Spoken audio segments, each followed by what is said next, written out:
Linda demands a VIP table, claiming to know the owner, but I'm the owner, and she was left crying with a $4,000 bill after my revenge. Linda storms into the restaurant, screaming that she knows the owner and that we must give her and her group of pals the VIP table reserved for celebrities.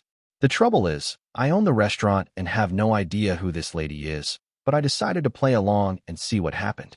During the dinner, one of the girls asked me whether I thought my life was meaningless because I worked as a waiter. That's when I realized all bets were off, and I was going to exact my retribution. This is what I did. This occurred around Christmas and New Year's. My grandparents immigrated to Canada from Italy in the 1970s and established a restaurant. When they died, my parents took over the restaurant, which they grew and enlarged throughout the decades. I've been working at the restaurant since I was 15. As my parents became older, they retired and became snowbirds, spending the winters in Florida. They sold the restaurant to me a few years ago, but they kept a tiny percentage of the stock as a monetary source of income in addition to their savings. As soon as I took possession, I modernized the old place. I rebuilt the restaurant, altered the logo, and contacted local and national newspapers to place advertisements. I invited food critics, bloggers, and vloggers. It was slow at first, and I began to fear that the loan I took out to undertake all of this was the worst mistake I'd ever made, that I had ruined 3 generations of a family company. But soon, it began to work. A local, semi-famous YouTuber included us in one of his videos, which prompted more people to visit and review us. Even on a Monday, we were quickly seeing 5 to 10 times the regular volume of activity. We became a destination for large events, and it was not uncommon for a celebrity to stop by on certain evenings. I even invited certain high-profile clients to visit and cook for our guests. This cost a fortune. Consequently, we were completely filled for the holidays. People had to make reservations in July to get a table in December. It took years to get to this point. When things become busy, I don't simply sit in the back office. I'm on the floor, doing whatever needs to be done, whether it's greeting customers, bussing tables, or mopping the floors. On nights with high-profile guests or events, I wear a jacket and take charge. One night, 6 women walked in. 5 of them appeared to be in their early 20s, with the leader looking to be in her mid-20s. My best assumption was that she was an elder sister of one of the females or an older sorority sister to incoming college students. I was greeting them at the entrance, and as they approached, Queen Linda was telling the baby Lindis how fantastic this restaurant is, how delicious the cuisine is, and how there might even be celebrities there. When she approached me, she explained that she required a table for 6. I responded, "Of course. Can I get the name on the reservation?" She stared at me. She responded, "Oh, I didn't make one, but it's okay. The owner is a personal friend of mine. He said he always keeps 1 or 2 tables open for special guests, and we can have one of those tonight." This is true for many high-profile restaurants, and I've been doing it recently as well, but I had no idea who this woman was, and she had never discussed any of this with me. I understood she was attempting to get in without a reservation, but she had chosen the worst person to try this with. I told her, "I am sorry, but we cannot seat anyone without a reservation. As you can see, we do not have any seats available." I didn't want to go all out and say I'm the owner, and we have never spoken before, so I never promised you anything, but I didn't want to embarrass her in front of the other girls she was with at the time. She then instructed one of the other girls to take a picture of me. She announced that she would speak with the owner and ensure that I was either scrubbing toilets or fired by the end of the week. The other girls behind her joined in, saying things like, "Yeah, kiss your minimum wage job goodbye." I wasn't sure if they were in on it with her or if they truly believed she knew the owner. Queen Linda then said, "Look, you can either give us a table, or I can make your life very difficult. This is not worth losing your job." She kept pointing, trying to belittle me, and then saying things like, "Obviously, you aren't anyone here, because if you were, you would know who I am and never try to tell me anything other than yes or of course." She was constantly attempting to put me down and take that table. At this time, it had been a hard day for me, and from my perspective, I had 3 options. Number 1, I could inform her that I am the owner and call her out on all of this. Number 2, I could simply hand her the table and let things go. Or third, I could teach Queen Linda and her minions a lesson. I selected option 3. I smiled at her and said, "Of course, ma'am. Please follow me." I handed her one of the 3 tables we leave free in case a celebrity walks in, which occurs occasionally. I told her, "I apologize for everything, and you're right. It would be simpler just to give you the table. I also assured her that the first 3 rounds of drinks would be free. I seated them down and personally served them.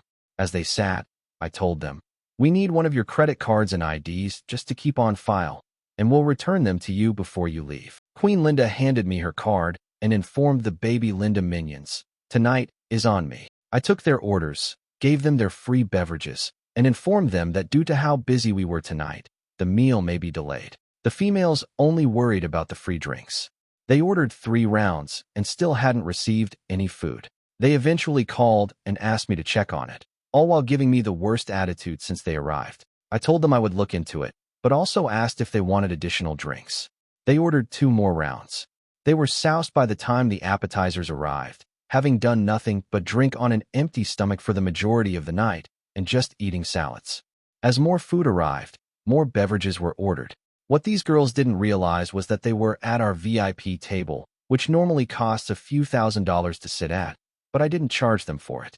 Except for the first 3 rounds, I charged them for all of the extremely costly cocktails they had throughout the evening. Furthermore, the table they were sitting at, as previously stated, was VIP. Thus, the menus were different. Prices are not displayed on these menus. This is a restaurant industry trade secret.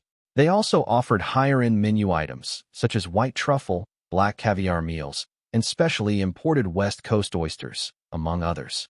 At one point during the night, I honestly began to question what I was doing. I worried I was going too far with these poor girls. They might not know any better. But certain things encouraged me throughout the night, such as when one of the baby Lindas questioned whether I thought my life was pointless because all I ever became was a server.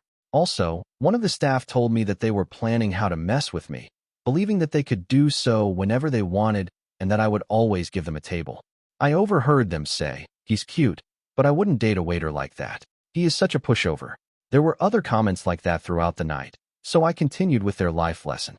By the end of the night, each female had built up a bill ranging from $500 to $600. I handed Queen Linda the bill for $4,231.23, which included tax and tip. I've never seen somebody sober up this quickly.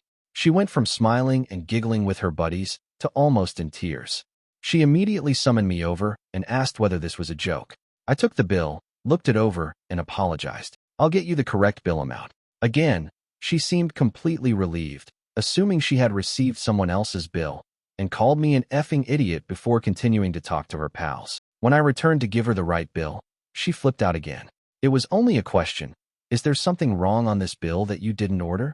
She and the girls were stunned and went over every single line of the bill, including the initial several lines that listed their original 3 rounds as complimentary. They then got out their phones and went over everything 100 times, adding it all up. Queen Linda, visibly startled, just remarked, "1 second, I need to use the restroom." Part of me feared she'd dine and dash and leave the baby Lindas with the tab, but I discreetly reminded her that we had her ID and credit card. Without making it too obvious, I was concerned that she would run out of money. 10 minutes later, she returned with new makeup, clearly crying, and told me all about how poor the food was, how dreadful the drinks were, and so on, demanding that I at the very least cut the cost in half. She went on to say that the baby Lindas would help, despite the fact that she had previously informed them that the night would be hers.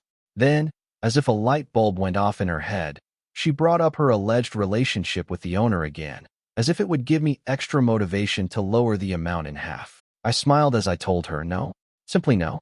I can't change the bill." She took out her phone and showed me a series of text messages from someone named after my restaurant, followed by the word owner.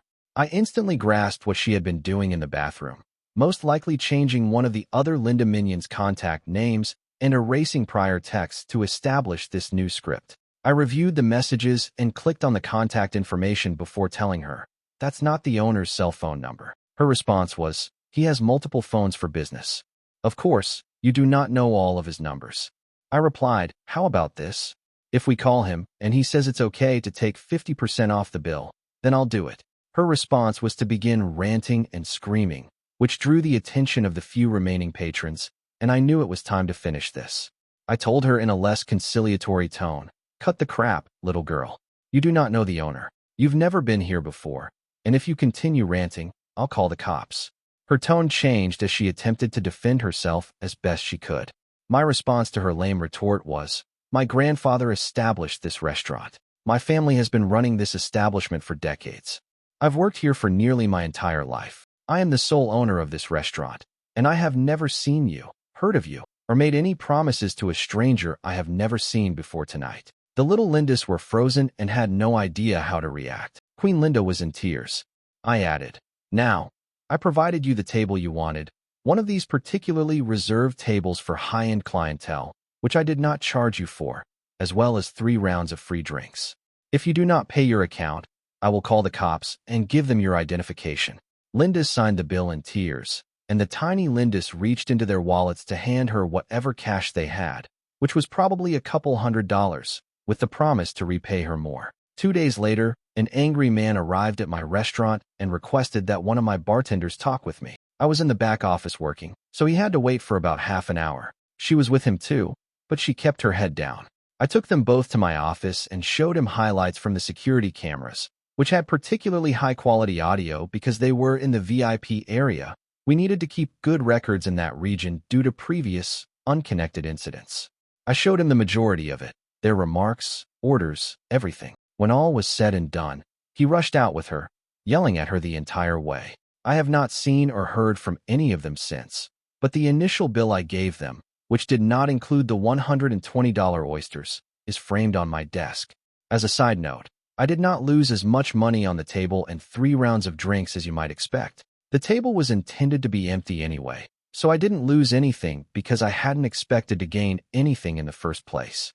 The cost of the meal and other drinks more than compensated for the loss in the first 3 rounds. So now that you know everything, am I the jerk?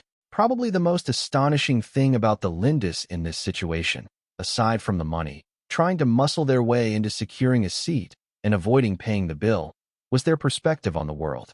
That solitary statement concerning the original poster's inadequacy as a waiter definitely stood out.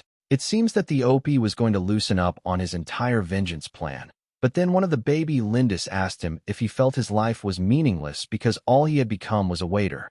That has to be one of the most insanely entitled viewpoints we've ever seen on this channel. It may not be as exciting or insane as some of the other stories, but the fact that she actually sees the world in this way is simply sick. There is absolutely nothing wrong with having a job, regardless of the income.